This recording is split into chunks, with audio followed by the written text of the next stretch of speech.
১৯৯৫ সালে আমেরিকান এয়ারলাইন্সের একটি ফ্লাইট ৯৬৫ আক্ষরিক অর্থেই একটি পর্বতের পাশে কলম্বিয়ার এক পাহাড়ে বিধ্বস্ত হয়।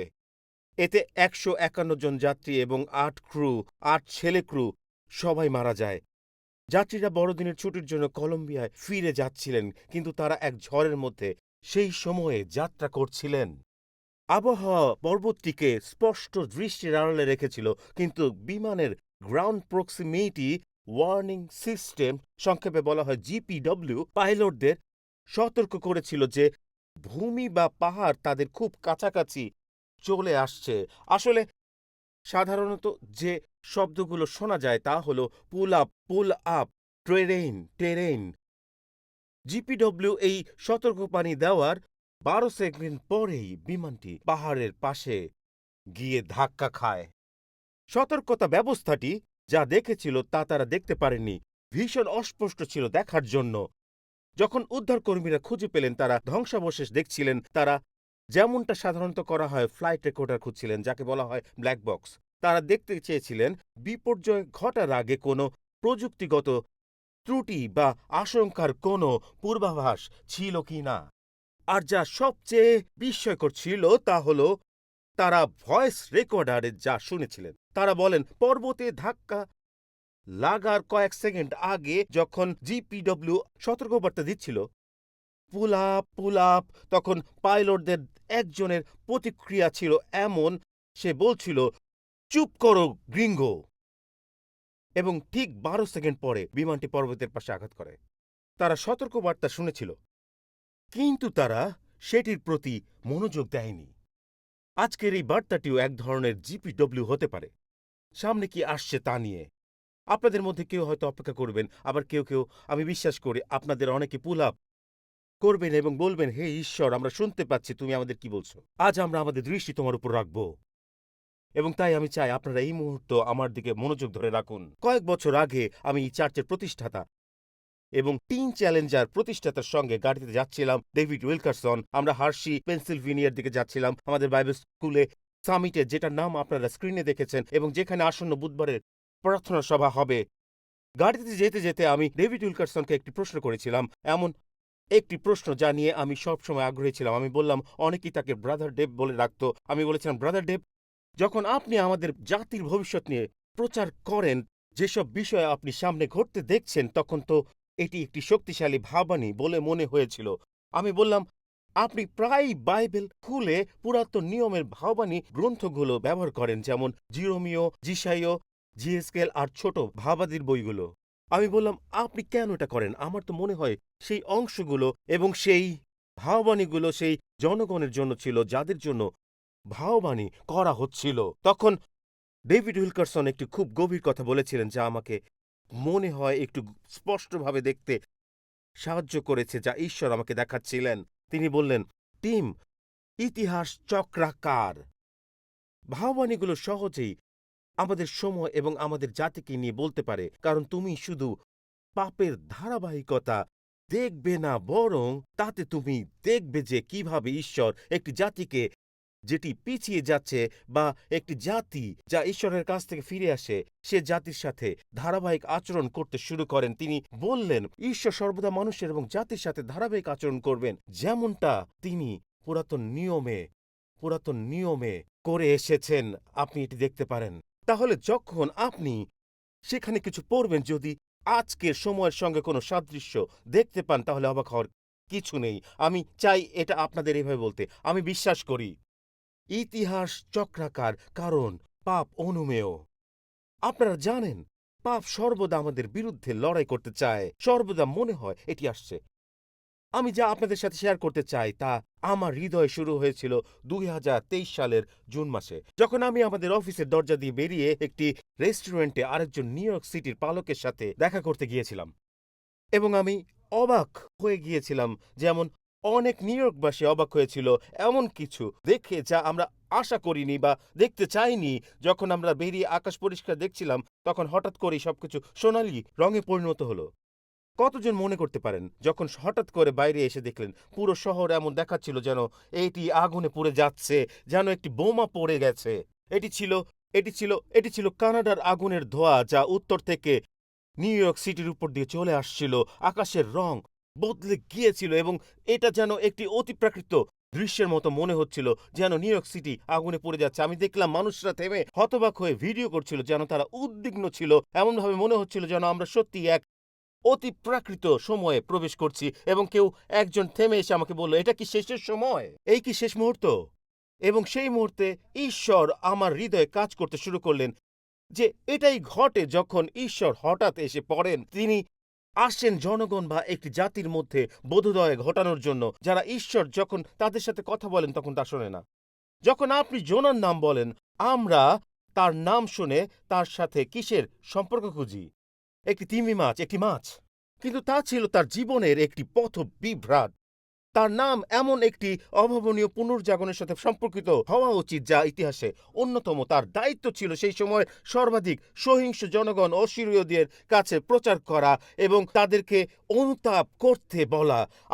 আসলে ইতিহাসবিদরা বলেন যে তারা ছিল সেই সময়ের সবচেয়ে বর্বর গোষ্ঠী এবং ঈশ্বর তাদের বিচার করতে যাচ্ছিলেন। এবং এক অর্থে জোনা ছিল ঈশ্বরের আসার আগে শেষ কণ্ঠ, শেষ আশ্রয়। চলুন আমি আপনাদের পড়ে শোনাই। যখন জোনা এই বর্বর জনগণকে বলেন যে ঈশ্বর আসছেন এবং বিচার করতে যাচ্ছেন, তখন কি ঘটে? আকাশ তাদের জন্য সোনালী ছিল। ভাবাবাদী দেখা দিলেন। এবং চলুন আমি আপনাদের পড়ে শোনাই কি ঘটেছিল জোনার বইয়ের ৩য় অধ্যায়ে তিমির পর। এবং এটাই ঘটে। বাইবেল বলছে জোনা পুস্তকে ৩ অধ্যায় ৩ পদে সদাপ্রভু কথা মতো জোনা নিনবিতে গেলেন। নিনবি ছিল বড় একটি শহর। তার এক পাশ থেকে অন্য পাশে যেতে ৩ দিন লাগত। জোনা সেই শহরে ঢুকে একদিনের পথ গেলেন এবং এই কথা ঘোষণা করলেন, আর ৪০ দিন পরে নিনবি ধ্বংস হয়ে যাবে। তখন নিনবি ঈশ্বরে বিশ্বাস করলো, তাই তারা উপবাস ঘোষণা করলো এবং বড় থেকে ছোট পর্যন্ত সকলেই ছালার চট পড়ল। সবকিছু আমি আপনাদের ব্যাখ্যা করে বলবো, কারণ এটি পরবর্তী অধ্যায় সেই সংখ্যাটির অর্থ প্রদান করবে। রাজার কাছে সেই খবর পৌঁছালে পর তিনি তার সিংহাসন ছেড়ে তার রাজপোশাক খুলে ফেললেন এবং ছালার চট পরে ছায়ের মধ্যে বসলেন। তারপর তিনি নিনবিতে তার রাজকর্মচারীদের এই আদেশ ঘোষণা করালেন, মানুষ বা পশু, গরু বা ভেড়ার পাল কেউ কোনো কিছু না খাক। তারা খাবার কিংবা জল না খাক, কিন্তু সকল মানুষ ও পশু ছালার চট পড়ুক। এটা চমকপ্রদ। এই সময় পশুরাও উপবাস করছিল। আমরা মানুষদের উপবাস করতে পারি না, কিন্তু এখানে পশুরা উপবাস করছে। এবং তিনি বললেন, প্রত্যেক সমস্ত শক্তি দিয়ে ঈশ্বরকে ডাকুক আর মন্দ পথ ও সন্ত্রাসের কাজ ছেড়ে দিক। কে জানে, হয়তোবা ঈশ্বর মন ফিরিয়ে তার জ্বলন্ত ক্রোধ থেকে ফিরবেন, যাতে আমরা ধ্বংস হয়ে না যাই। 10 পদে আছে তারা যা করেছিল এবং কেমন করে তাদের মন্দ পথ থেকে ফিরেছিল তা যখন ঈশ্বর দেখলেন, তখন তিনি তার মন ফিরালেন। তিনি যে অমঙ্গল করবেন তা করলেন না। নিনবি শহরের পুনর্জাগরণ নিয়ে তেমন কথা হয় না যখন পুনর্জাগরণকারীদের কথা বলা হয়, কিন্তু এটি ছিল একটি পুরো শহর। আসলে শহরের ১০০% মানুষ ঈশ্বরের প্রতি ফিরে আসে। জোনা ৪ অধ্যায় ১১ পদ আমাদের বলে যে সেই মুহূর্তে ১,২০,০০০ মানুষ ঈশ্বরের কাছে ফিরে এসেছিল। বিচার তখন স্থগিত রাখা হয়েছিল, পুনর্জাগরণ এসেছিল, কিন্তু ইতিহাস চক্রাকার, কারণ পাপ পূর্বানুমেয়। এবং এজন্য এখন আমার সাথে থাকুন। এজন্যই জোনা এবং নহুমের পুস্তক শুধুমাত্র সংযুক্ত নয়, বরং তা এখনো বর্তমান। এজন্যই নহুম, এই ছোট্ট পুরাতন নিয়মের পুস্তকটি আজ আমাদের জন্য বিশাল গুরুত্ব এবং গম্ভীরতা ধারণ করে। এবং এটি সত্যি এই প্রশ্নের উত্তর দিতে শুরু করে, কিভাবে একটি জাতি যে ঈশ্বরের আশীর্বাদ জানে, ঈশ্বরের বিচারেও পতিত হতে পারে। চলুন আমি এটা আবার বলি। কিভাবে একটি জাতি যেমন নিনবি, একটি শহর যেমন নিনবি, যারা ঈশ্বরের আশীর্বাদ এবং অব্যাহত অনুগ্রহ দেখেছিল, তারা ঈশ্বরের শাস্তি এবং বিচারের অধীনে আসতে পারে। এবং আমাকে আপনাদের বলতে হবে, আমি ব্যাখ্যা করব এবং আমি শাস্ত্রের মাধ্যমে আপনাদের দেখাবো যে আমি বিশ্বাস করি এই দেশে একটি ঝড় আসছে। কিছু একটা ঘটতে যাচ্ছে। যে জাতিগুলো ঈশ্বরের স্পর্শ পেয়েছে, শুধু আমেরিকা নয়, যে জাতিগুলো ঈশ্বরের স্পর্শ পেয়েছে, এই গল্প জোনা এবং নহুম, এই দুটি পুস্তক শুধু সংযুক্ত নয়, বরং তা বর্তমানের সাথে মিলে যায়। এবং আমি সাহস করে বলতে চাই যে খুব কম লোকই কখনো শুনেছে যে কোনো পালক নহুমের বইতে ফিরে যাওয়ার কথা বলেছেন। নহুমের বই একটি অসাধারণ ভাববাণী নবীর একটি পটভূমি রয়েছে এবং সেই পটভূমি একটাই। ঈশ্বর নিনবী শহরের বিচার করতে যাচ্ছেন। সেই শহর যা পুনর্জাগরণ অভিজ্ঞতা পেয়েছে, সেই শহর যা ঈশ্বরের আশীর্বাদ জানত, এখন ঈশ্বরের বিচারের অধীনে এসেছে। নহুমের ভাববাণী ইতিমধ্যেই পুরাতন নিয়মে পূর্ণ হয়েছে। এই বইটি কিভাবে আজ আমাদের জন্য অর্থপূর্ণ হতে পারে? এটি কি আমাদের জন্য কোনো বার্তা বহন করে? এখানেই সেই সুখবর বন্ধুরা। এখানেই আমরা ঈশ্বরের বাক্য প্রচার করি। এই অতিপ্রাকৃত বইটির অসাধারণ বিষয়টি হলো, এই বইয়ের যে কোনো অংশে আপনি চোখ রাখেন না কেন, ঈশ্বর আজ আমাদের সাথে কথা বলতে পারেন।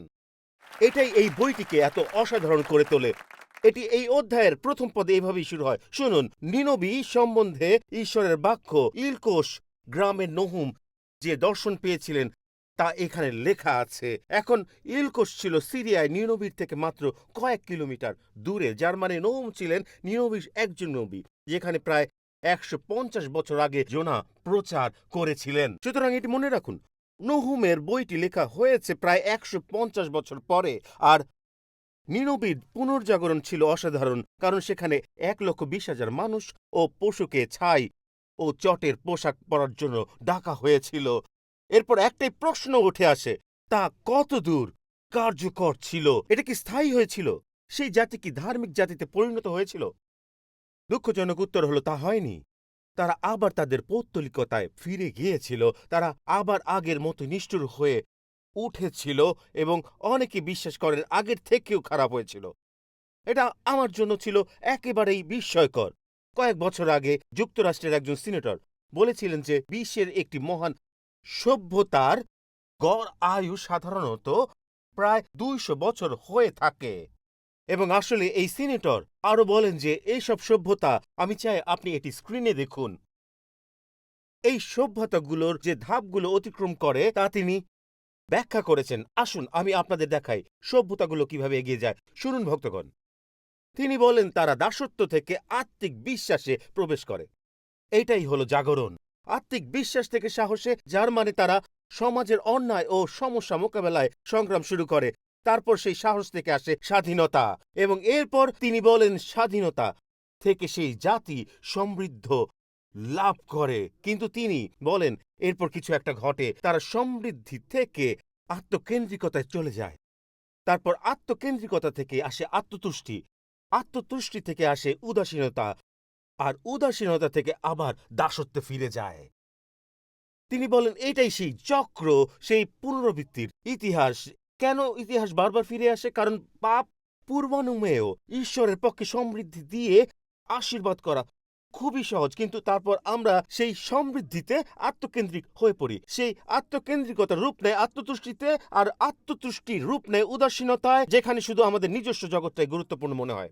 এবং তারপর উদাসীনতা আমাদের আবার দাসত্বে ফিরিয়ে নিয়ে যায়। তারপর আপনি নিজেই প্রশ্ন করতে পারেন, আমরা কোথায় আছি? একটি জাতি যারা সমৃদ্ধি ও স্বাধীনতা জানত। এবং বন্ধুরা, আমাকে আপনাদের বলতে হবে, আমি আমাদের মাঝে আত্মকেন্দ্রিকতা, উদাসীনতা দেখছি এবং একটি জাতিকে দাসত্বে ডুবে যেতে দেখছি। এটাই সেই নিনবীর চিত্র। নিনবীতে স্বাধীনতা একটি আত্মিক জাগরণ দেখেছিল এবং তারপর হঠাৎ করেই সবকিছু পাল্টে গেল।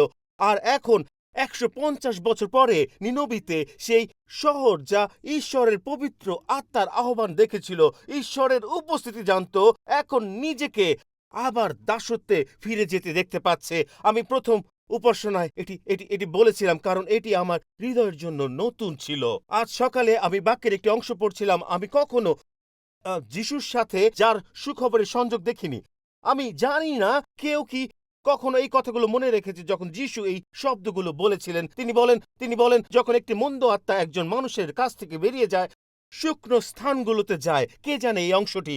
শুকনো স্থানগুলোতে যায় এবং কোথাও থাকার জায়গা না পেলে এটি তার মূল বাড়িতে ফিরে যাবে। যখন এটি খালি, পরিষ্কার এবং পরিপাটি পাবে, সে বলেছে এটি শুধু ফিরে আসবে না, কিন্তু ৭ গুণ খারাপ হয়ে আসবে। এই পদটির আগের পদটি শুনুন। আপনি কি প্রস্তুত আছেন? আগের পদটিতে তিনি বলেন নিনবীর পুরুষরা আপনার বিরুদ্ধে বিচার দিনের সময় দাঁড়িয়ে আপনাকে ধিক্কার দেবে, কারণ তারা ঈশ্বরের প্রতি ফিরে এসেছিল এবং যোনার বার্তা অনুযায়ী তাদের পথ পরিবর্তন করেছিল। এবং বন্ধুরা, তিনি যেন এই দুটি বিষয়কে সংযুক্ত করছেন, অর্থাৎ যখন ঈশ্বর কিছু পরিষ্কার করতে শুরু করেন, আমাদের সেটা তার সাথে পূর্ণ করতে হবে। আমরা যা চাই তা করতে পারি না, যা চাই তা নির্ধারণ করতে পারি না, যা চাই তাতে ভোট দিতে পারি না, যা চাই তাতে আইন প্রণয়ন করতে পারি না। আমরা এখানে ফিরে যাব এবং বলবো, ঈশ্বর, আমাদের দেশ এবং জাতির জন্য আপনার আপনার যা চাওয়া আমরা তা চাই। আমরা একটি জাতি হিসেবে 3টি মহান জাগরণ এবং ঈশ্বরের পবিত্র আত্মার অনেক অবতরণ দেখেছি। আমরা 1,20,000 নয়, কোটি কোটি মানুষ খ্রিস্টে বিশ্বাসী হয়েছি। প্রথম মহাজাগরণ 1730 এবং 1740-এর দশকে আমেরিকান উপনিবেশগুলোতে বিস্তার লাভ করেছিল, যেখানে জোনাথন এডওয়ার্ড এবং জর্জ হুইটফিল্ড মুখপাত্র ছিলেন। এটি ছিল ঈশ্বরের একটি জাতিকে গড়ে তোলার প্রস্তুতি, যেখানে ঈশ্বর তাদের সরকারের, এমনকি তাদের দলিলগুলোরও ভিত্তি হবেন। এবং ঈশ্বর একটি গুরুত্বপূর্ণ সময় এই নতুন জাতির জন্য তার পবিত্র আত্মা ঢেলে দিয়েছিলেন।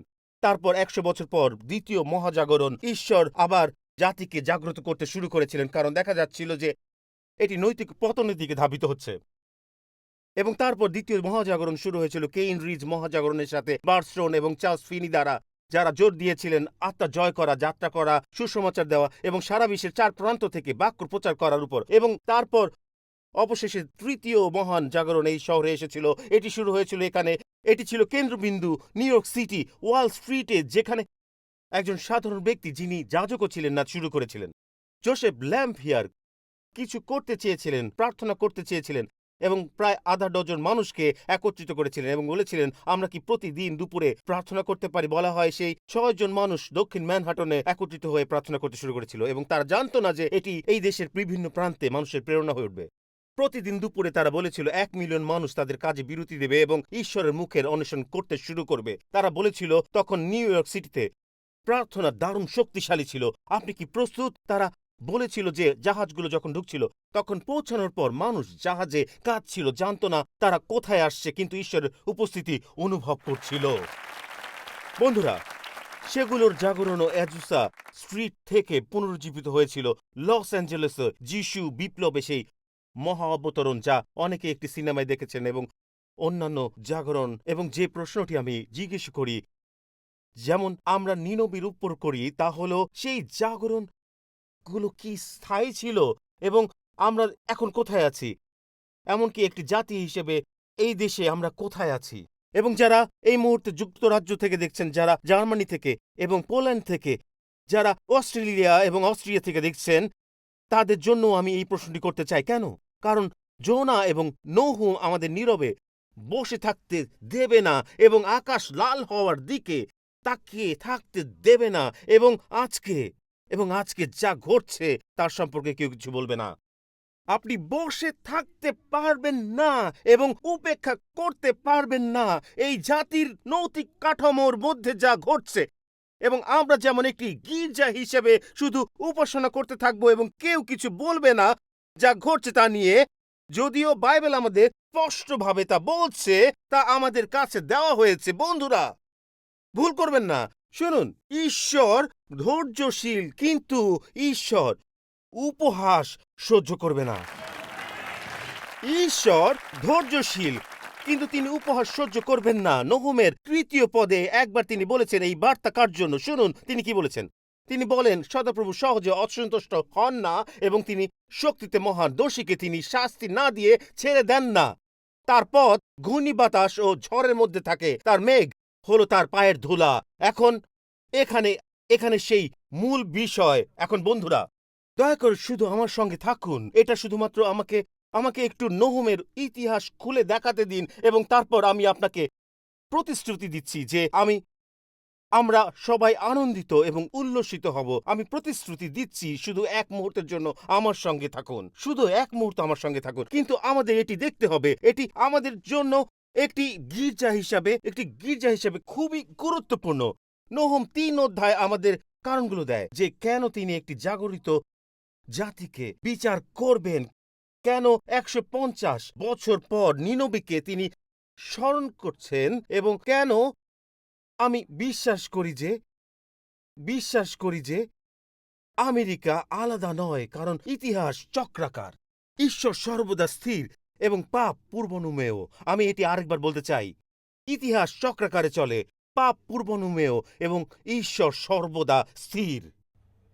এবং আমি চাই আমরা আমরা রাডারের বাইরে নই। ঈশ্বর স্থির আছেন এবং তিনি আমাদের জাতির জন্য ৩টি মহাজাগরণ পাঠাননি। ঈশ্বর ৭০-এর দশকে কিছু শুরু করেননি। ১৯ শতকের শেষের দিকে, ১৮ শতকে বা ২০ শতকে রাজুসা স্ট্রিটে কিছু করতে শুরু করেননি। তার আত্মা ঢেলে দিয়েছিলেন, যেমন ৭০-এর দশকে যিশু আন্দোলনে এবং সমস্ত মহা অবতরণ সবখানে ছড়িয়ে দেওয়া হয়েছিল। এমনকি সাম্প্রতিককালে যেমন আসবুরি কলেজ, তারপর বললেন তুমি যা খুশি করতে পারো। না না না না, ঈশ্বর একটি জাতিকে হাঁটুর উপর বসাতে চাচ্ছেন, যাতে তারা জানে যে যিশুই প্রভু। এটি তিনি করতে চাচ্ছেন, কিন্তু এখন এটি ঘটে না। নহুম, আমি শুধু এই অংশটি পড়তে চাই এবং আমি প্রার্থনা করি যে আপনি দেখুন এবং আমি আপনাকে দেখাবো সেখানে কি হয়েছে। যদিও এটি রূপান্তর মনে হতে পারে, কিন্তু আসলে তিনি আজ আমাদের সাথে কথা বলছেন। শুনুন তিনি নহুম অধ্যায় তিনি কি বলেন।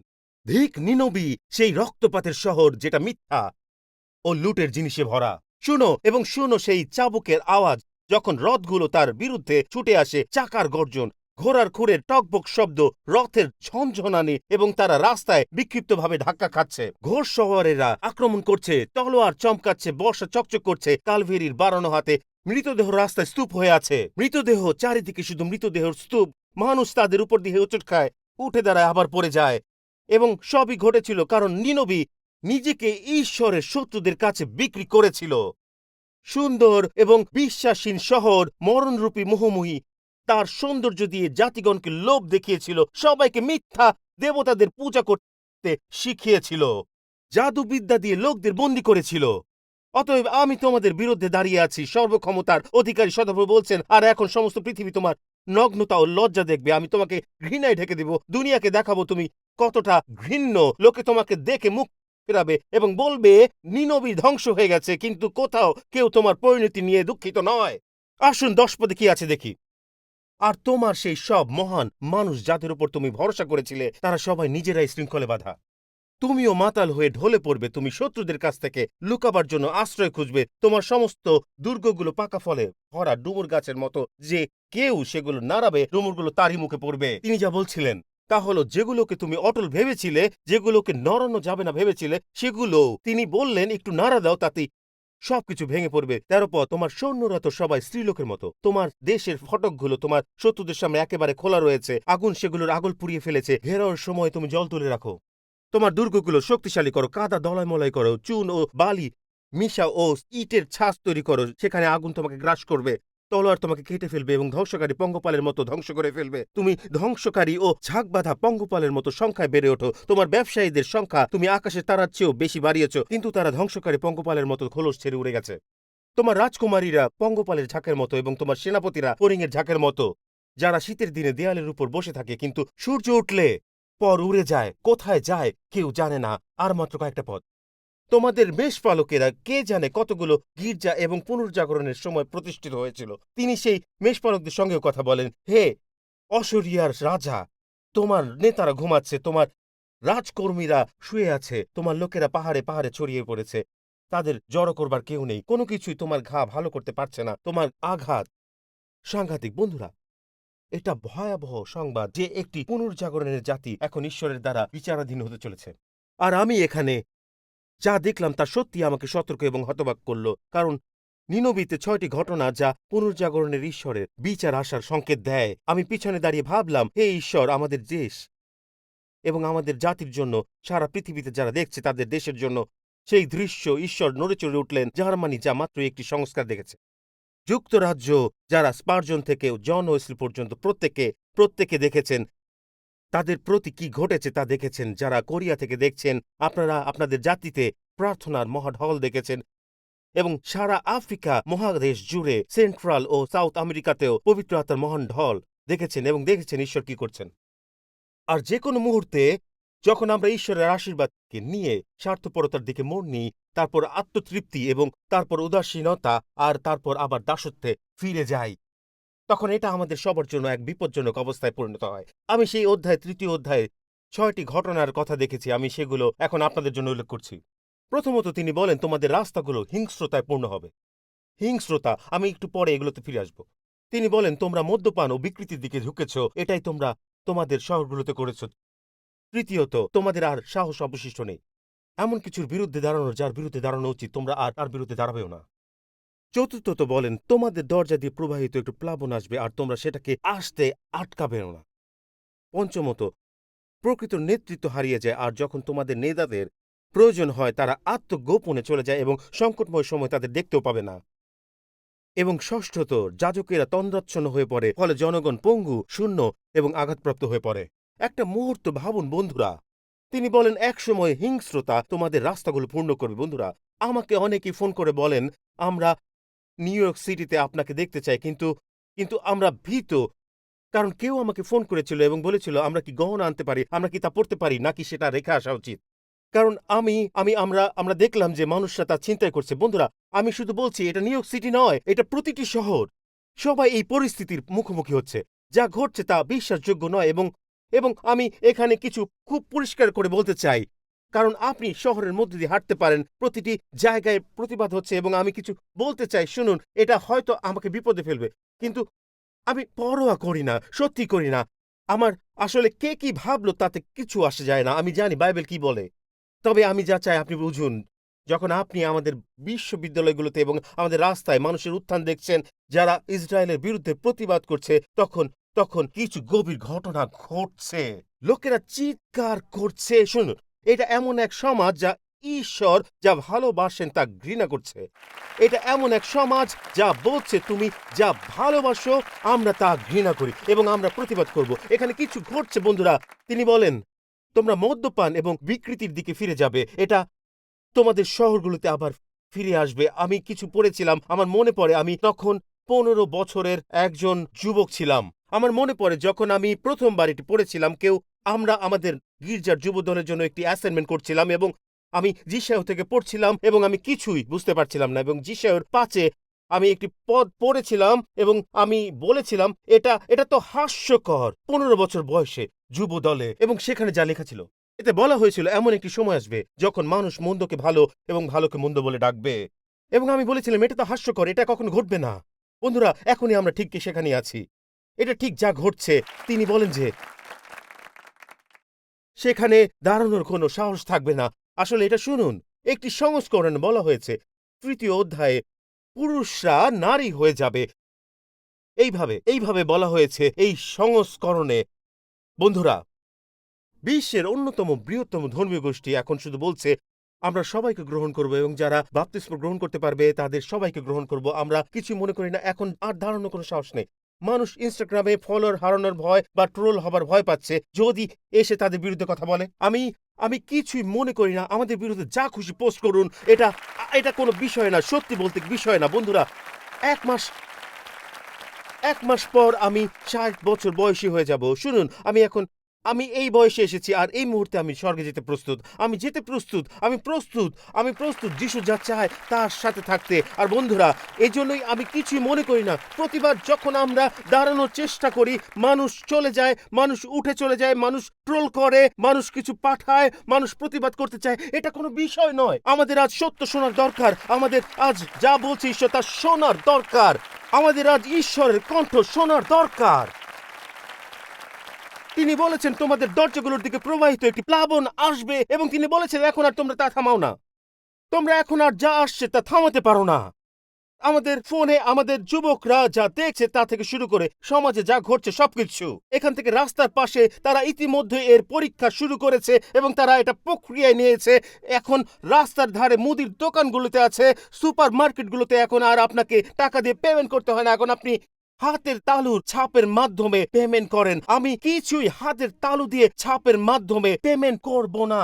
আমি আপনাকে এখনই এটা বলতে পারি, তারা তারা এটা প্রযুক্তি হিসেবে দেখতে পারে, কিন্তু আমি এটা প্রকাশিত বাক্য হিসেবেই দেখি।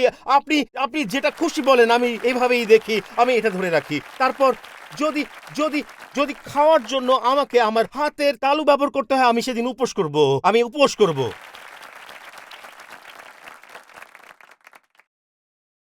তিনি বলেন তোমার প্রকৃত নেতৃত্ব হারিয়ে যাবে আর যখন তোমার মানুষের দরকার হবে তখন তারা আত্মগোপনে চলে যাবে। তিনি বলেন তারা সেখানে থাকবেই না। এরপর তিনি বলেন তোমার যাজকেরা তন্দ্রাচ্ছন্ন থাকবে, ফলে জনগণ পঙ্গু হয়ে পড়বে। বন্ধুরা, আমরা এক ভয়ংকর নৈতিক ধ্বংসের মধ্যে আছি, কিন্তু কিভাবে গির্জা গর্জ হারিয়ে ফেলেছে। আমরা আমরা এটা এটা আমরা একটা জাহাজ ডুবে যেতে দেখছি। এটা যেন নিনবীর মতো। আর এটা এমন যেন গির্জাগুলো বুঝতে পারছে না, বেদীগুলো বুঝতে পারছে না কি ঘটছে। সবচেয়ে বেশি বিপদে থাকা খ্রিস্টিয়ান হলো নির্যাতিত বিশ্বাসী নয়, বরং আরামপ্রিয় বিশ্বাসী। এজন্য গির্জার সবচেয়ে বড় বিপদ হলো যখন গির্জা পৃথিবীর পাশে দাঁড়ানোর চেষ্টা করে, পৃথিবীকে উলট-পালট করে দেওয়ার বদলে, যার জন্য আমরা আহত হয়েছি। বন্ধুরা, জাগুন। আর কতদিন? কখন আমরা বলবো, কখন আমরা বলতে শুরু করব? এখানে কোনো নির্বাচন, কোনো ভোট কিংবা যেসব মানুষ দল বেঁধে কথা বলছে, তারা তারা লাল তরঙ্গ, নীল তরঙ্গ চায়। তারা বলছে আমরা কংগ্রেস ফিরিয়ে আনবো, আমরা আবারও জিতবো। কিন্তু কিন্তু আমাদের সবকিছু ভেঙে পড়ছে, সবকিছু। আপনি কখন আমরা বলবো এখনই সময়? ওখানে সেই উত্তর নেই। উত্তর পাওয়া যায়। বন্ধুরা, আমি বলছি, আমি আর ওয়াশিংটন ডিসির দিকে তাকাচ্ছি না। আমি তাকাচ্ছি আরেকটি শহরের দিকে, যেখানে ঈশ্বর মহিমায় বসে আছেন আর ঈশ্বর আমাদের জন্য সিংহাসনে অধিষ্ঠিত। এটাই আমাদের দৃষ্টি হওয়া উচিত। আসুন বন্ধ করি। আপনার গির্জাগুলোকে এই দিকেই তাকাতে বাধ্য করবেন না। আমরা এই দিকেই তাকিয়ে বলি, ঈশ্বর, আমাদের মিরাকল দরকার। আপনাকে জাগতে হবে। বন্ধুরা, সবকিছু ডুবে যাচ্ছে। আর আর আর বেদিগুলো তো সিনেমার সিরিজ চালাচ্ছে। বিষয়টা এমন যেন সিনেমায় দেখা হবে। তারা সাংস্কৃতিক সিনেমা তুলে আনছে। তাই আপনি গির্জায় আসেন, তারা আপনাকে বারবি সিনেমার একটি ক্লিপ দেখায়, তারপর বলে, জানেন এর অর্থ কি? ঈশ্বর এর মাধ্যমে কি বলতে চাইছেন? থামুন, থামুন। তারা ওপেনহাইমার দেখাবে, তারপর টম ক্রুজ, আর তারপর মিশন ইম্পসিবল। আমার আগ্রহ নেই। মিশন ইম্পসিবল নিয়ে আমার কিছু যায় আসে না। আমি বারবি দেখতে চাই না। আমি জানতে চাই ঈশ্বর আমাদের জন্য কি বলছেন। আমি শুনতে চাই ঈশ্বরের বাক্য আমাদের কি বলছে। এখনই থামুন, শুনুন, শুনুন। এটাই তিনি বলছেন। এটা এটা আমাকে নাড়িয়ে দিয়েছে, নাড়িয়ে দিয়েছে। জিরোমিও কি ভাবানি করেছিলেন তা শুনে। তিনি বলেন, সর্বক্ষমতার অধিকারী সদাপ্রভু বলেন, নবীরা যে কথা বলছে তা তোমরা শুনো না। তারা তোমাদের মনে মিথ্যা আশা জাগিয়েছে। তারা সদাপ্রভুর মুখ থেকে শুনে কথা বলে না, বরং নিজেদের মন গড়া দর্শনের কথা বলে। যারা তোমাকে তুচ্ছ করে তাদের কাছে সেই নবীরা এই কথা বলতে থাকে। সদাপ্রভু বলছেন, তোমাদের শান্তি হবে। আর যারা নিজেদের অন্তরের একগুঁয়েমিতে চলে, তাদের বলে, তোমাদের কোনো বিপদ হবে না। কিন্তু তারপর তিনি বলেন, কিন্তু তাদের মধ্যে কে আমার বাক্য শুনবার ও বুঝবার জন্য আমার সামনে দাঁড়িয়েছে? আপনি কি বুঝতে পারছেন তিনি কি বলেছেন? তিনি বলেছেন, তুমি গির্জায় বসে থাকতে পারো আসলে এক জেদি হৃদয় নিয়ে, এবং আর বেদিগুলো বলছে তোমাদের শান্তি হবে, তোমাদের শান্তি হবে। বন্ধুরা, আমি এমন গির্জায় থাকতে চাই যেখানে আমি অনুতপ্ত হব। আমি এমন গির্জায় থাকতে চাই যেখানে আমার পাপ লুকিয়ে থাকতে পারবে না। বন্ধুরা, শুনুন, আপনি আপনি আপনার সময় থামাতে পারেন। আপনি যা চান তা থামাতে পারেন। আমি যেটা পারি, আপনি সবকিছুই পারেন। বন্ধুরা, আমি শুধু আপনাদের বলছি, আমি জানি আমাকে কি করতে ডাকা হয়েছে। আমি জানি এই মণ্ডলীকে কেমন হতে হবে। আর আমি আজ আপনাদের বলছি, ভালো করে শুনুন। আপনি এমন জায়গা পেতে পারেন যেখানে আপনি এক জেদি হৃদয়ের অধীনে বাঁচতে পারেন এবং এমন প্রচার শুনতে পারেন যা কখনো সেই হৃদয়ের জেদ নিয়ে কথা বলবে না। আমি চাই আমার হৃদয়ে সবকিছু পরিশুদ্ধ হোক। আমি চাই এই হৃদয় থেকে সবকিছু বেরিয়ে যাক। আমি চাই একটি শুদ্ধ হৃদয় ঈশ্বরের সামনে। ঈশ্বর এই স্থান যেন সর্বদা সেই স্থান হয় যেখানে পবিত্র আত্মা আমাদের ভুল ধরিয়ে দেন। তিনি বলেন, কে আমার বাক্যে কান দিয়েছে বা তাতে মনোযোগ দিয়েছে, দেখো তোমার ক্রোধ ঝড়ের মতো ফেটে পড়বে আর মূর্খদের মাথার উপরে ঘুরে ঘুরে পড়বে ঘূর্ণি বাতাসের মতো। আমার ক্রোধ আমার অন্তরের উদ্দেশ্য পুরোপুরিভাবে পূর্ণ না করা পর্যন্ত ফিরে যাবে না। তোমরা ভবিষ্যতে তা স্পষ্টভাবে বুঝতে পারবে। কারণ তিনি বলেন, যখন ঝড় আসছে তখন তিনি বলেন, আমি এই নবীদের পাঠাইনি, আমি এই নবীদের পাঠাইনি, তারা দৌড়েছে। আমি তাদের বলিনি, তারা নিজেরা ভাবানি বলেছে। কিন্তু তারা যদি আমার সামনে দাঁড়াতো, তাহলে আমার লোকদের কাছে তারা আমার বাক্যই ঘোষণা করত আর মন্দ পথ ও মন্দ কাজ থেকে তাদের ফিরাতো। আপনি কি বুঝতে পারছেন তিনি কি বলছেন? তিনি বলছেন, আপনার উপর ঝড় আসতে পারে, আর সেই সময় একটা পুরো নবী আর প্রচারকের দল যারা আপনাকে পাপের জীবন কাটাতে সুযোগ দিচ্ছে, অথচ ঝড় আপনার দিকে আসছে। এবং তিনি 28 পদে বলেছেন, অবশেষে তিনি বলেছেন, যে নবী স্বপ্ন দেখেছে সে তার স্বপ্নের কথা স্বপ্ন হিসেবেই বলুক। এবং সে বলেন, কিন্তু যে আমার বাক্য পেয়েছে সে তা বিশ্বস্তভাবে বলুক। তারপর তিনি বলেন যে কারণ শস্যের কাছে খড়ের কোনো দাম নেই। তুমি যদি শেষ সময়ে সত্যিকারের খাবার চাও। আর তারপর তিনি বলেন আমার বাক্য কি আগুনের মতো নয়, যে হাতুড়ি পাথর টুকরো করে তার মতো নয়? বন্ধুরা, এই কারণেই এই বাইবেল এত গুরুত্বপূর্ণ। যখন ঈশ্বরের বাক্য প্রচারিত হয়, এটা একটা হাতুড়ি যা সবকিছু ভেঙে ফেলে। এটা সমস্ত তর্ক বিতর্ক গুড়িয়ে দেয়, আমাদের জন্য পথ তৈরি করে। তাই দেখো, আমি সেই ভাববাদীদের বিরুদ্ধে এটি সদাপ্রভুর ঘোষণা। এখানে দেখুন, যে কেউ অন্যদের কাছ থেকে বাক্য চুরি করে এবং বলে সেটা আমার কাছ থেকে এসেছে, তিনি বলেন তারা স্বর্গ থেকে কোনো বাক্যই পায় না। আসুন আমি এটা আজকের ভাষায় বলি, তারা অনলাইনে যায় এটা জানার জন্য যে কি প্রচার করতে হবে। এটাই তারা করে। তিনি বলেন তারা দেখে এবং সে বলে সে কি প্রচার করছে, চলো আমাদের গির্জায় সেই সিরিজটি করি। কেউই স্বর্গ থেকে কিছু শুনছে না। এই কারণে যখন আপনি শোনেন সবাই একই কথা বলছে। আর এই কারণে আমাদের প্রয়োজন এমন বেদির যা ঈশ্বরের কাছ থেকে শুনবে। আমাদের শোনা দরকার ঈশ্বর কি বলছেন। আমি বুঝতে পারছি বন্ধুরা, আমি বুঝতে পারছি, আমি জানি এটা কেমন। বন্ধুরা, আমি জানি আমরা এখানে নিউ ইয়র্ক সিটির কেন্দ্রে বসে আছি। আমরা পুনর্জাগরণ চাই, আমরা চাই ঈশ্বর কাজ করুন। আমাদের প্রয়োজন ঈশ্বরের কাজ, আমাদের প্রয়োজন। কিন্তু বন্ধুরা, আমাদের প্রয়োজন স্বর্গ থেকে একটি বাক্য। নিনবিতে যে শহর একসময় অনুতাপ করেছিল, এখন নৈতিক ও আধ্যাত্মিকভাবে ধ্বংস হয়ে যাচ্ছে। জিরোমীয় 6:17 বলা হয়েছে, আমি তোমাদের উপরে পাহারাদার নিযুক্ত করেছি। তোমরা তুরীর শব্দ শোনো, এটি তোমাদেরকে জানাবে যখন বিপদ আসবে, কিন্তু তোমরা বলেছ আমরা শুনব না। বিলি গ্রাহাম বলেছেন, যদি ঈশ্বর শীঘ্রই আমেরিকার উপর বিচার না আনেন, তবে ঈশ্বরকে ফিরে গিয়ে সদম ও গমোরার কাছে ক্ষমা চাইতে হবে। কিন্তু আমি বলি ঈশ্বরকে ফিরে গিয়ে নিনমির কাছে ক্ষমা চাইতে হবে। এটাই তাকে করতে হবে। এখন বন্ধুরা, এখানে চলুন আমাকে এর গভীরে যেতে দিন এবং তারপর আপনার জন্য আনন্দ বয়ে নিয়ে আসব। এখানে এটি আছে। এখন আমি খুবই ব্যক্তিগতভাবে আপনার সাথে কথা বলতে চাই এবং এখানেই আপনি পাগল হবেন এবং তা গ্রহণ করবেন। আমি আপনাকে বলছি, আমি শুধু সতর্ক করতে পারি, এই জাতির দিকে একটি ঝড় আসছে। বন্ধুরা, আমাদের দেশে কিছু আসছে এবং সম্ভবত আবার এখানে নিউ ইয়র্ক সিটিতে এটা নিউ ইয়র্ক সিটি থেকে শুরু হবে এবং সম্ভবত আবার ডিসি থেকেও। আমরা শুনেছি যে এমনকি গত মাসেই আমাদের দক্ষিণ সীমান্ত থেকে ১৫০০ যা কিনা সব খবরে এসেছে, ১৫০০ নো ফ্লাই তালিকা ভুক্ত মানুষ আমাদের দেশে প্রবেশের চেষ্টা করছে। উভয়কেই সন্ত্রাসী হিসেবে দেখা হচ্ছে। আসলে আমরা এমনও শুনেছি যে আমাদের সরকার বলছে এখানে এই নিউ ইয়র্ক সিটিতে হোটেলে যেসব মানুষ যাচ্ছে তারা সম্ভাব্য সন্ত্রাসী, শহরের জন্য হুমকি সৃষ্টি করতে পারে। এবং আমি বিশ্বাস করি বন্ধুরা, এখানে আসছে, আমার বিশ্বাস আমাদের এই দেশে আরেকটি সন্ত্রাসী আক্রমণের জন্য প্রস্তুতি নিতে হবে। আমি এটা এখনই বলছি। মানুষ আমাকে দেখবে এবং বলবে তোমার মাথা খারাপ হয়ে গেছে। কিন্তু আমি আপনাদের বলছি বন্ধুরা, আমি বলছি আমরা এমন এক জায়গায় পৌঁছেছি যেখানে ঈশ্বরের কাছে আমাদের জানু পাততে হবে। এবং যদি আমরা না করি বন্ধুরা, যেহেতু আমরা সিংহার শব্দ শুনতে পাই না, যেহেতু আমরা ঈশ্বর যা বলছেন তা শুনতে চাই না, ঈশ্বর ঘুমিয়ে থাকা প্রচারক এবং ঘুমিয়ে থাকা গির্জাগুলোকে জাগিয়ে তুলবেন। তবে আমি প্রার্থনা করছি এখানে ঈশ্বর আমাদের জাগিয়ে তুলুন। এবং জানেন কি ঘটছে বন্ধুরা, আমাকে শুনুন। আমরা এক সকালে জেগে উঠেছিলাম ২৪শে ফেব্রুয়ারি ২০২২ সালে এবং বন্ধুরা, পুতিন এবং রাশিয়ান সেনারা ইউক্রেনে আক্রমণ করেছিল। ১ মাস আগে ৭ অক্টোবর হামাসের সন্ত্রাসী হামলা। আমরা এক শনিবার সকালে জেগে উঠলাম এবং আমরা গাজার দেয়ালের অপর পাশে যে বর্বরতা ঘটেছিল তার সম্পর্কে শুনলাম। এবং আমি সত্যিই বিশ্বাস করি যে আমাদের কিছু প্রস্তুতি নিতে হবে। কোনো এক সকালে হয়তো জেগে উঠে দেখতে হবে যে আমাদের শহর এবং আমাদের দেশে আবার কিছু ঘটেছে। আমাদের অধ্যক্ষ পাস্টর কার্টারের সাথে এ সম্পর্কে কথা বলেছিলাম এবং তিনি বললেন, টিম, আমি একটি অন্ধকার মেঘ দেখলাম, আমি একটা অন্ধকার মেঘ আসতে দেখলাম এবং বললেন আমাদের প্রস্তুতি নিতে হবে এবং আমরা এখানে প্রস্তুতি নিচ্ছি। আমাদের নেতাদের সাথে কথা বলা শুরু করেছি, এমনকি আমাদের জার্সি ক্যাম্পাসেও যা আমাদের সাথে আছে। আমরা বলেছি একটি নির্দেশনা কেন্দ্র হবে।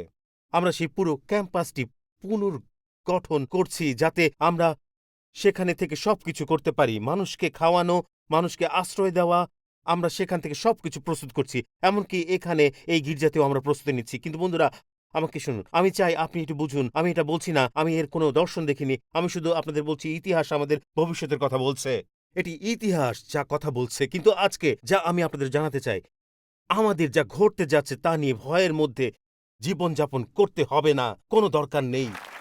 বন্ধুরা, আমরা এমন একটি গির্জা হতে চাই না যা কিনা নৈতিক সংকটের মধ্যে শান্তির ঘোষণা করছে।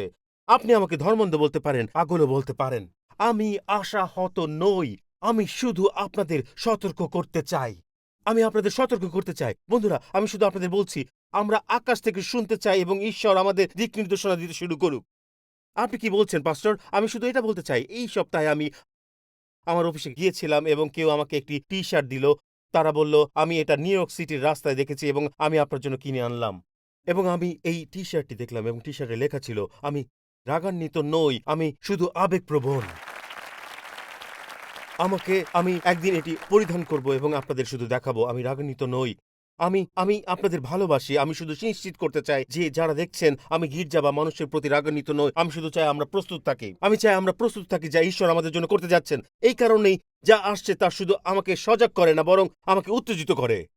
কারণ আমি আগে কখনো এর চেয়ে বেশি নিশ্চিত হইনি যে আমাদের এই শেষ দিনে শত কোটি আত্মাকে উদ্ধার করে খ্রিস্টের কাছে নিয়ে আসতে হবে। তাই এটি আসছে। এখন সুসংবাদটি কি? এটি হলো আমি আপনাদের এখন দেব। আমি চাই আপনি প্রথম পিতর 4 অধ্যায় খুলুন এবং চাই যেন মিউজিশিয়ানরা প্রস্তুত হয়। আমি এটি আপনাদের সামনে পড়তে চাই এবং আমি আপনাদের দেখাতে চাই যে প্রস্তুত হচ্ছে এবং ঈশ্বর আমাদের কি করতে বলছেন। আমি আপনাদের বলছি এটি শেষ হবে ঈশ্বর যা করতে যাচ্ছেন তা নিয়ে আনন্দের সাথে। তাই তিনি যা বলেন, প্রথম পিতর 4 অধ্যায়, এবং তারপর আমরা শেষ করার প্রস্তুতি নেব এবং আমরা আরো 50-60 জন লোককে বাপ্তিস্ম দেব। তবে প্রথমে আমাদের আনন্দিত হতে হবে এবং ঘোষণা করতে হবে। তাই এটি হলো, শুনুন পিতর কি বলেন। তিনি বলেন এটি সেই শব্দ যা তিনি বুঝতে পেরে বলেন যে কিছু একটা বিপর্যয় আসছে, এখানে একটি শেষ আসছে। তিনি বলেন এখন সবকিছু শেষ সময় এসে গেছে।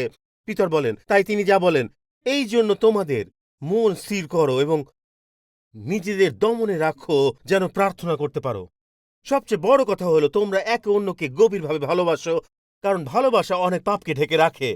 কোন রকম বিরক্তি প্রকাশ না করে তোমরা একে অন্যকে অতিথি হিসাবে গ্রহণ করো। সেই রকম লোক হিসাবে তোমরা ঈশ্বরের কাছ থেকে যে রকম দান পেয়েছো তা একে অন্যের সেবা করবার জন্য ব্যবহার করো। যদি কেউ প্রচার করে তবে সেই একইভাবে প্রচার করুক যেন সে ঈশ্বরের মুখের কথা বলছে। যদি কেউ সেবা করে তবে ঈশ্বরের দেওয়া শক্তিতে সেবা করুক, যেন যীশু খ্রিস্টের মধ্য দিয়ে সবকিছুতে ঈশ্বরই গৌরব পান, যিনি গৌরবের অধিকারী। গৌরব ও শক্তি চিরকাল তারই, আমেন। এবং পরে তিনি এই কথা বলেন, প্রিয় বন্ধুরা, তোমাদের যে এখন অগ্নি পরীক্ষার মধ্যে দিয়ে যেতে হচ্ছে তাতে আশ্চর্য হয়ে মনে করো না যে তোমাদের উপর অদ্ভুত কিছু একটা হচ্ছে। তার চেয়ে বরং তোমরা যে খ্রিস্টের দুঃখ ভোগের ভাগ নিচ্ছ এখানে, প্রিয় বন্ধুরা, এখানে যা তিনি বলেন তাতে আনন্দিত হও, যেন তার মহিমা যখন প্রকাশিত হবে তখন তোমরা আনন্দে পরিপূর্ণ হও। Hallelujah, hallelujah. তিনি বলেন শেষে এসে এখানে এক আনন্দ থাকবে, কারণ আপনি জানেন ঈশ্বর আপনার সঙ্গে আছেন।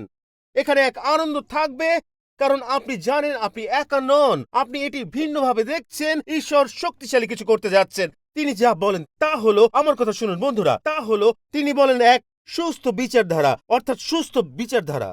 তিনি কি বলছেন? তিনি বলছেন অন্য কিছুর দ্বারা মত্ত হইও না, অন্য কিছু যেন তোমার মনোযোগ না কাড়ে। সুস্থ বিচারধারা। এই কারণে পানির বাপ্তিস্ম নিয়েও বলছি বন্ধুরা, যদি আপনি আজ এখানে থাকেন এবং আশেপাশে ঘুরছেন, বলছেন আমি এখন জলে বাপ্তিস্ম নেব না, পরে নেব, বন্ধু, যদি ঈশ্বর কথা বলেন তাহলে এখনই নিন। শুধু শুধু বসে থাকবেন না, উঠুন। আমি আজই এটি করে ফেলছি, আমি আর দেরি করছি না। যখন ঈশ্বর কিছু করছেন তখন সুস্থ বিচারধারা রাখো। দ্বিতীয়টি হলো প্রার্থনার উদ্দেশ্যে আত্মায় সজাগ থাকো।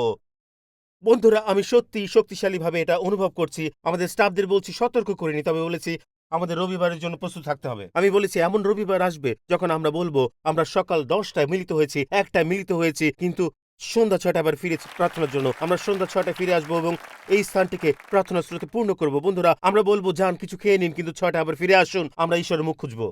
আমরা আপনাদের চ্যালেঞ্জ জানাবো সামিটে যেতে, যেখানে প্রার্থনার জন্য পাস্টর কার্টারের সাথে বুধবার রাতে প্রার্থনা করতে। তৃতীয়ত তিনি বলেন একে অপরের প্রতি তোমাদের ভালোবাসা উজ্জ্বল রেখো। বন্ধুরা, আমি আপনাদের বলছি, যদি আপনি কারো উপর রেগে থাকেন ঠিক করে নিন। যদি আপনি আমার উপর রাগ করেন, আমি দুঃখিত। আপনি এখন মুক্ত, ঠিক আছে? আপনার আর রেগে থাকতে হবে না। যদি আপনি রেগে থাকেন এখনই ঠিক করে নিন। যদি আপনি আপনার স্বামীর উপর রাগ করেন, সন্তান বা কোনো নেতার উপর রাগ করে থাকেন, ঠিক করে নিন। শক্ত থাকুন। ভালোবাসা অনেক পাপ ঠেকে দেয় এবং আমাদের এটা সঠিকভাবে করতে হবে। তারপর তিনি বলেন তোমার দানগুলো ঈশ্বরের জন্য ব্যবহার করতে হবে। এক মুহূর্তের জন্য বসে থাকবেন না। আপনার গুণগুলোকে ঈশ্বরের কাজে লাগান, স্বেচ্ছাসেবক হন, কাজে লেগে যান। তারপর তিনি বলেন, এবং যে কথা বলে যেন সে ঈশ্বর যা বলে তাই বলে। ঈশ্বরের দ্বারা ব্যবহৃত হন, কূটনীতিকের মতো না, বরং নবীর মতো বলুন, ঈশ্বরের কাছে পাওয়া বাক্য বলুন। এবং অবশেষে তিনি এই শেষ দুটি বিষয় বলেন। যখন সবকিছু ঘটবে তিনি বলেন, তোমাদের অবাক হওয়ার দরকার নেই, তোমরা অবাক হবে না। এবং অবশেষে তিনি বলেন, এই সব কিছুর মাঝেও আনন্দ করতে থাকো, আনন্দ করতে থাকো। এই সমস্ত পরিস্থিতির মাঝেও তোমার মধ্যে আনন্দ থাকতে পারে। বন্ধুরা, আমি হাঁটছিলাম, আমি এখানে কিছু নতুন বন্ধুদের দেখেছি যারা অন্য কোথাও কাজ করেন, আর আজ প্রথম সার্ভিসে আমি তাদের সাথে কথা বলেছি। ইসরায়েলে সন্ত্রাসী হামলা হবার ঠিক পরপরই আমরা জাতিসংঘে একটি বাইবেল স্টাডি করছিলাম, এবং সেটা এক শনিবারে ঘটেছিল, এবং আমরা তার 4 দিন পরে জাতিসংঘে ছিলাম। বন্ধুরা, যখন আমরা হলওয়েগুলোর মধ্য দিয়ে হাঁটছিলাম, তখন সেখানকার দৃশ্য ছিল আমরা জানি না কি আসছে বা কি করা উচিত। এটা ছিল যখন আমরা বিল্ডিং এর মধ্যে হাঁটছিলাম, তখন মানুষের চেহারা ছিল নিরাশ, এবং তাদের কাছে কোনো উত্তর ছিল না। এবং তারপর আমরা পরবর্তী কক্ষে গান গাইছিলাম। রিকার্ডো গানে নেতৃত্ব দিচ্ছিল, কত মহান আমাদের ঈশ্বর। এবং আমরা কেবল, আমি ভাবছিলাম, বন্ধুরা, আমি শুধু এটুকু জানি, এই সমস্ত কিছু চলাকালীন আমরা অন্যদিকে তাকাচ্ছিলাম না, আমরা এদিকে খেয়াল করছিলাম। এটাই যা তিনি বলেছেন। শুনুন, শুনুন, এটা তাই যা যিশু বলেছেন। এটা তাই। তিনি বলেন, এই সব ঘটনা ঘটতে আরম্ভ করলে পর তোমরা উঠে দাঁড়িও এবং মুখ তোলো, কারণ তোমাদের মুক্তির সময় কাছে এসেছে। এই মুহূর্তে আমরা এইদিকে তাকাচ্ছি, এবং যেন ঈশ্বর, আমরা কি করব পাস্টর? সুস্থ বিচার, আমরা কি করব পাস্টর? প্রার্থনার প্রয়োজনে আত্মাকে শান্ত রাখুন, পরস্পরের প্রতি আগ্রহপূর্ণ ভালোবাসা রাখুন, এবং নিজেদের মধ্যে ক্ষমার মনোভাব বজায় রাখুন। আমরা চাই আমাদের দান ঈশ্বর ব্যবহার করুক। যদি আমরা কথা বলি, তাহলে ঈশ্বর যা বলেন সেটাই বলবো। আর তারপর অবাক হবেন না, আমরা যা কিছু আসুক তার জন্য প্রস্তুত। এবং অবশেষে আমরা আনন্দ করতে থাকব এই পুরো সময় ধরে। এবং এখন আমি শেষবারের মতো একটা বিষয় বলতে চাই। আমরা উঠে দাঁড়াতে দাঁড়াতে যা আমি ডেভিড উইলকারসনকে বলতে শুনেছিলাম, এমন কিছু যা এই পরিস্থিতি মোকাবেলায় সহায়তা করবে। এবং তারপর আমরা গান গাইবো, আমরা গান গাইবো। বাকি সঙ্গীত শিল্পীরা আসতে পারেন, তারা সবাই আসতে পারেন। ঠিক আছে। ব্রাদার ডেভ বলেছেন, তিনি এটি আমাকে বলেছেন, তিনি এই কথা বলেছিলেন। কারণ কারণ বন্ধুরা, এখন এখন আমার দৃষ্টি স্বর্গের দিকে রয়েছে। বন্ধুরা, আমি এই দিক দেখছি না। যখন তুমি এই সমস্ত ঘটনা দেখবে, তিনি বলেন, ঊর্ধ্বে তাকাও, কারণ তোমার মুক্তি কাছে এসেছে। বন্ধুরা, এটা আমার পুরস্কার নয়, এটা এটা আমার বা আমি যা দেখছি তা নয়। আমি এমন একটি স্থান চাই যেখানে আর অশ্রু থাকবে না, আর রোগ থাকবে না, আর অসুস্থতা থাকবে না, ঔষধ থাকবে না, স্বাস্থ্য বীমা থাকবে না, আর কোনো সার্জারি থাকবে না, রক্ত পরীক্ষা থাকবে না, আর কিছু থাকবে না। বন্ধুরা, আমি আমি আপনাকে শুধু বলছি, আমি বাড়ি ফিরতে প্রস্তুত। আমি শুধু আপনাকে বলছি, ঠিক? তাই এখন আমি যা করব তা হলো, কিন্তু তিনি আমাকে আনন্দের সাথে বাড়ি নিয়ে যাবেন। আমি আমি এমনভাবে যাব না, ও আমাকে এখান থেকে বের করে নাও। আমি বলবো, তুমি আমাকে বাড়ি নিয়ে যাও এবং আমাকে স্বর্গে নিয়ে যাও। বন্ধুরা, এটি এক মুহূর্তে শেষ হতে পারে। আর আমি শুধু একটাই জানি, তারপর আমার পুরস্কার পাবো। আমি অবিলম্বে যিশুর কাছে থাকবো। আমি ভয় পাচ্ছি না, বন্ধুরা, আমি ভয় পাচ্ছি না। আমরা মৃত্যুকে ভয় পাই না। বন্ধুরা, মৃত্যু শুধু আমাদের পুরস্কারে পৌঁছে দেয়। বন্ধুরা, কেউ হয়তো ভাবছেন, আমি জানতাম এই চার্চরা অদ্ভুত, তারা মৃত্যু আর এসব নিয়ে কথা বলে।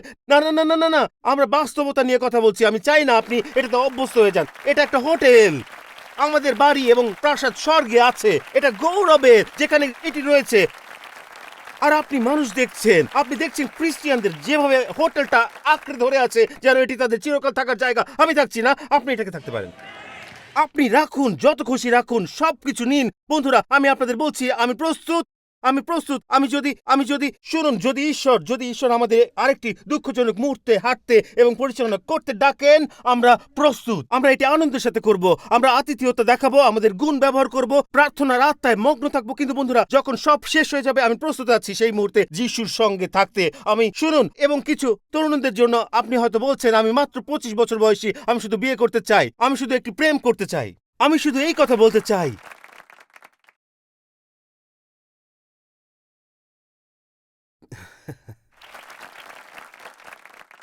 জানি না, জানি না কেন আমি এটা বললাম।